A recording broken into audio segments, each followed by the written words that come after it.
Hi children, how are you? I'm quite sure you must be enjoying this story of deep water. It's so autobiographical. The narrator is telling us his own story. So what has happened to him when he was child? How did he develop the fear of water? Now you know what we have seen so far. He was thrown into the swimming pool, and that too at the deep end of the swimming pool.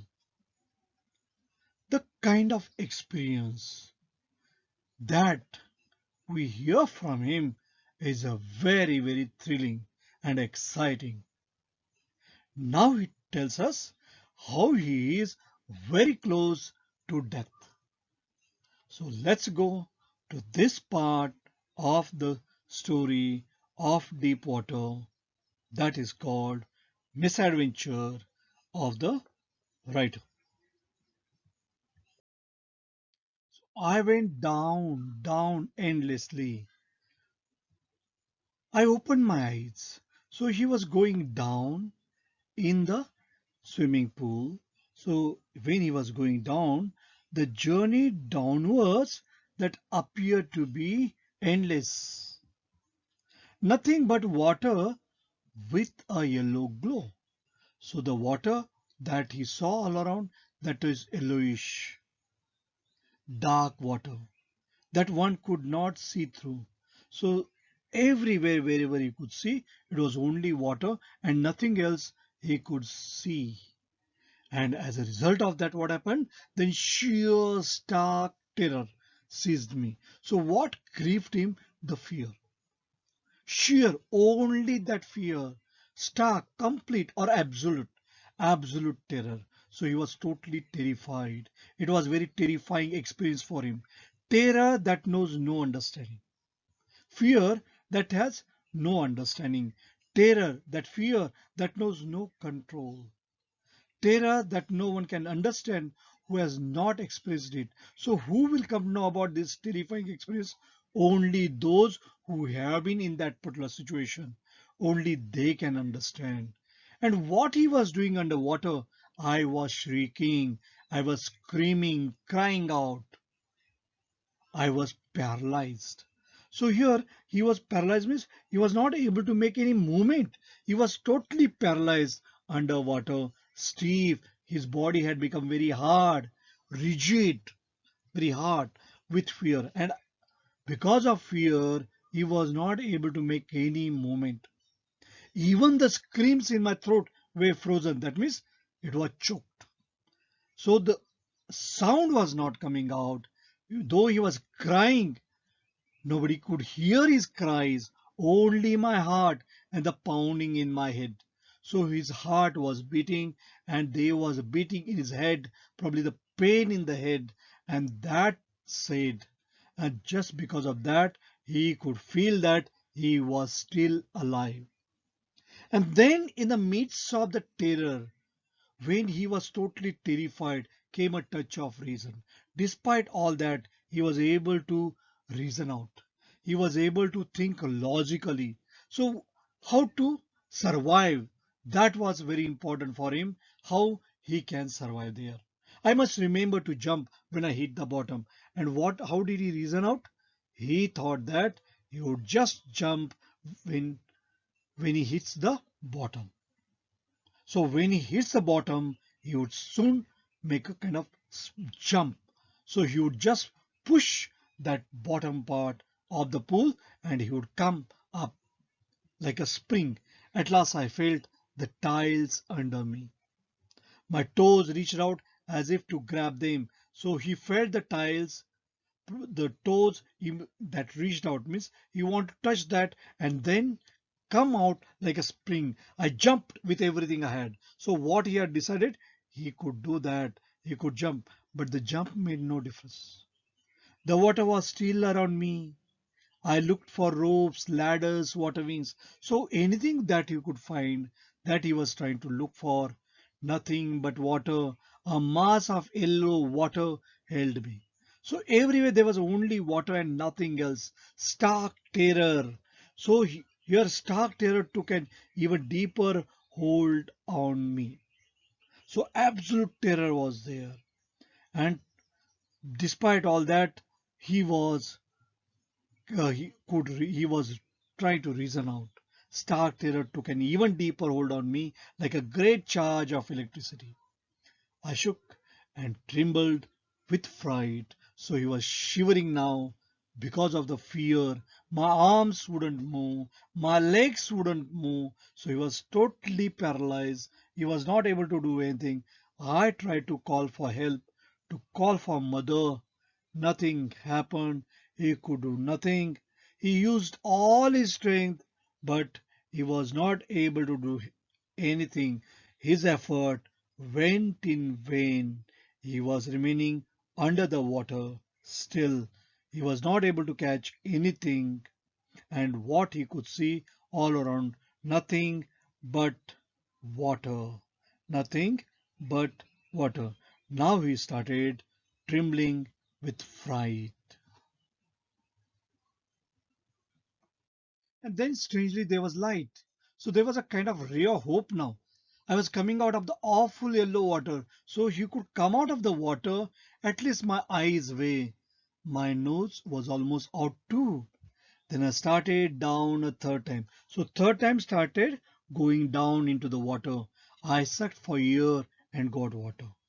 So he started going downwards into the pool for the third time. And when he tried to breathe, but what happened? When, yes, he gulped water instead. Then all efforts ceased. Because then I started going down a third time. I sat for air and got water. The yellowish light was going out. So all his efforts now stopped. I relaxed. Now whatever he made lot of efforts, but he could do nothing. Now it's a fear that has gripped him. I wiped out fear. Even my legs felt limp and a blackness swept over my brain. It it wiped out fear, it wiped out terror. There was no more panic. He was not fearing anymore. There was no fright. It was quiet and peaceful. You make a lot of efforts. You give up hopes. And when you give up hopes, what happens? Then you just keep quiet. You just wait for death. And that is what the writer is doing now. He is waiting for the death. He is feeling that even if he does anything, it is not possible for him. He has given up all hopes, nothing to be afraid of. This is nice. To be drowsy, feeling drowsy, so dozing, to go to sleep. No need to jump, too tired to jump. It's nice to be carried gently towards death, to float along in space. Tender arms around me, tender arms, soft arms like mothers. Now I must go to sleep. So what is he waiting for? He's waiting for death. It's a very deathly experience that he's experiencing. He's approaching death. That's what he feels. And that's why all his efforts that have gone into the vein, and he decides probably not to do anything because he is not able to do anything there. His body is paralyzed, and suddenly he starts experiencing lot of peace. He feels sleepy. He feels very tired to jump up. I crossed to oblivion. Oblivion means the state of forgetfulness, the state of being unaware what is happening all around. So he becomes unaware of what is happening. The curtain of life fell. He thought that he is dead now. So he became unconscious. The next I remember, I was lying on my stomach beside the pool vomiting. So he was rescued there. And here he could find that he was lying there on his stomach. The chap that threw me in was saying I was only fooling. But someone said the kid nearly died. So when William gained consciousness, he was lying there on his stomach, and he heard somebody scolding the boy who had pushed him into the pool. And the voice said that William had almost died, and the boy replied that he was just fooling. The voice asked the boy to carry William to the locker room. The kid nearly died. Be all right now. Let's carry him to the locker room. Several hours later, I walked home. So after few hours, he has gone home. I was weak and trembling. I shook and cried when I lay on my bed. I couldn't eat that night. So the experience that led him to this level now. He was haunted by fear. For days, a haunting fear was in my heart. So what has happened here? After many hours, William walked home. He felt very weak and he started shivering, trembling. He kept on crying as he lay on the bed. He was unable to eat food. The fear kept on haunting him for many days. The slightest exertion upset me, making me wobbly in the knees. So he was not able to walk. So the slightest exertion, the slightest effort that upset him and sick to my stomach. I never went back to the pool. So what happened? Afterwards, he never liked to go to the swimming pool. I feared water. This developed a lot of fear in him. I avoided it whenever I could. So he tried to avoid going to the swimming pool as he feared the water, and he remained away from water. He had developed fear of water. So let's read these questions. Let's think over these questions. What is the misadventure that William Douglas speaks about? So what is the misadventure? That bully throwing him into the deeper end of the swimming pool. What were the series of emotions and fears that Douglas experienced when he was thrown into the pool? So what were the series of emotions and fears? And then what plans did he make to come to the surface? So what he decides, what was his strategy? Just when he touches the bottom of the pool, how you try to come up with a spring, that plan. Then how did this experience affect him? So what happened due to this experience that he had developed fear of water? When you have a very bad experience, when you develop fear, then what happens? That can be any kind of fear. So when you develop fear, then what happens? It ruins many of the things. So how it has happened in the case of a writer. A few years later when I came to know the waters of the Cascades. So you wanted to go there and enjoy the waterfall. I wanted to get into them, maybe under the waterfall. And whenever I did, whether I was wading the Teton or bumping river or walking that river, maybe riverside, or bathing in warm lake of the Goat Rocks, the terror that had seized me in the pool would come back. So that fear that was there in him, that had gripped him in that swimming pool, that would come back, and he would get haunted by that fear. It would take possession of me completely. My legs would become paralyzed. So he was not able to make any movement. I see horror, great fear would grab my heart. This handicap stayed with me as the years rolled by. So the fear that he had developed, that was haunting him, and he was not able to get rid of that fear. So whenever he used to go near water, that always used to come back to him. In canoes on main lakes, fishing for landlocked salmon. So we started canoeing, or when he went for boating, or when he went for fishing, bass fishing in New Hampshire, trout fishing on the Deschutes and Metolius in Oregon, fishing for salmon on the Columbia, at Bumping Lake in the Cascades. Wherever I went, the haunting fear of the water followed me. It ruined my fishing trips. What happened due to that? It ruined his fishing trips, deprived me of the joy of canoeing, boating, and swimming. So he was not able to enjoy life. So therefore, what he does later to get rid of this fear of water which has haunted him for a long, long time. Whenever he went for canoeing or boating or swimming or riverside, it was always haunting him. Now let us recapitulate what we have studied today. Now here, let's see what William does. He has made a strategy. The floor lay nearly 9 feet below. He had to reach it with his feet before he could kick himself up. So here he has fallen into the deeper end of the swimming pool and it's a 9 feet deep. So therefore he has made a plan now. The sinking appeared frustratingly slow, remaining breathless so long had made his lungs swell painfully. Finally his feet made contact with the floor. It was time to push against the floor with his feet. Douglas hit the floor hard with his legs. Sadly for him, his hope of floating up instantly didn't materialize. So he didn't work out the plan that he had made. He didn't come up like a spring that he thought about it. Instead, he made his way up rather slowly. It was an excruciating experience.